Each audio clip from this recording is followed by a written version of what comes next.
परमपिता परमेश्वर कहते हैं, मेरे प्रिय बच्चों, तुम्हारी मंजिल के रास्ते में बना रहा हूं। तुम्हें बस जहां तक दिखाई दे रहा है वहां तक चलने का प्रयत्न करो। आवश्यक नहीं है व्यक्ति को यात्रा के मार्ग से ही अपनी मंजिल स्पष्ट दिखाई देने लगे। हो सकता है उसे कई बार नीचे उतरना पड़े और कई बार ऊपर चढ़ाना पड़े उस अंतिम लक्ष्य तक पहुंचाने के लिए। किंतु सच्चा यात्री तो वही है जिसके मन का उत्साह कभी कम ना हो। चाहे यात्रा में ऊपर चढ़ाई करनी पड़े या फिर नीचे उतरना पड़े।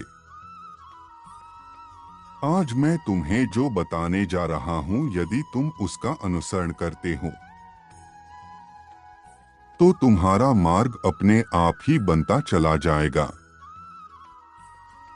तुम जहां जहां कदम रखोगे वहीं से तुम्हारा मार्ग बनना शुरू हो जाएगा।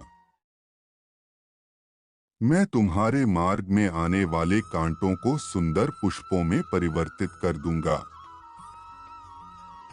यदि तुम मेरी बात को मान लो, वह बात यह है कि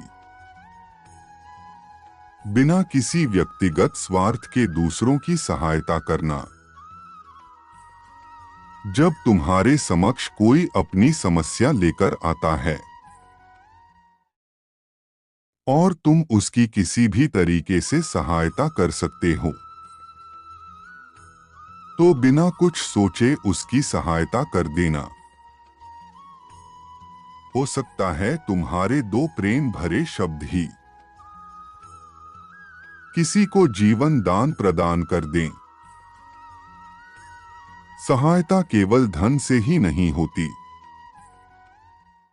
किसी को अपना थोड़ा सा समय देकर या किसी को दो प्रेम भरे शब्द बोलकर, या तुम्हें परमात्मा ने जो कुछ दिया है उसमें से एक रोटी दूसरे को देकर तुम उसकी बहुत बड़ी सहायता कर सकते हो। जब स्वाभाविक रूप से दूसरों की सहायता करना तुम्हारा व्यवहार और व्यक्तित्व बन जाए तो समझ लेना, ईश्वर ने तुम्हारे अनाहत चक्र के द्वार खोल दिए हैं। और जब किसी का अनाहत चक्र ऊर्जा से भरने लगता है तो उसका हृदय द्रवित होकर प्रेम भावना में डूबने लगता है। उसे ईश्वर मिलन की चाह लग जाती है। वह किसी भी व्यक्ति को देखकर जान जाता है यह भूख या प्यास से व्याकुल है। उसे सभी की पीड़ा दिखाई देती है, चाहे वह वृक्ष हो या कोई पशु। मेरे प्रिय बच्चे, सभी आध्यात्मिक जीव एक ही मार्ग पर चल रहे हैं। कोई थोड़ा आगे है तो कोई थोड़ा पीछे। इसमें कोई किसी से कम या ज्यादा नहीं है, क्योंकि सब परस्पर एक दूसरे से जुड़े हुए परमात्मा के ही अंश है। इसलिए आज तुम जहां भी रह रहे हो या तुम्हारी जो भी परिस्थिति है, बस आज से निस्वार्थ भाव से दूसरों की सेवा करना शुरू कर दो। इस सेवा से तुम अपने जीवन में बहुत बड़ा नाम कमाओगे और सबके दुखों का निवारण भी करोगे। तुम अपने जीवन काल में बहुत से लोगों को प्रेरित भी करोगे। तुम इतने महान और विख्यात हस्ती बनोगे कि तुम्हारे पास जो भी आएगा वह तुमसे कुछ पाकर ही जाएगा। तुम किसी की भी झोली खाली नहीं रखोगे। तुम सबकी इच्छा को पूरा करोगे और अपने कर्तव्य का पालन सही से करोगे। मैं तुम्हें वचन देता हूं, तुम्हारे मार्ग में स्वयं बनाऊंगा। तुम्हें क्या चाहिए और कब चाहिए, यह मुख से कहने की आवश्यकता ही नहीं पड़ेगी। मेरे बच्चे लोग पूरा जीवन व्यतीत कर देते हैं योग क्रिया से अनाहत चक्र को ऊर्जावान करने की, फिर भी वह उसे द्रवित नहीं कर पाते। पर जब कोई जीव बिना किसी स्वार्थ के दूसरों की मदद करना प्रारंभ कर देता है, तो धीरे धीरे अपने आप ही उसका अनाहत चक्र, मणिपुर चक्र और आज्ञा चक्र जागृत होना प्रारंभ हो जाता है और ब्रह्मांड की दिव्य शक्तियां स्वयं उसकी रक्षा करती है।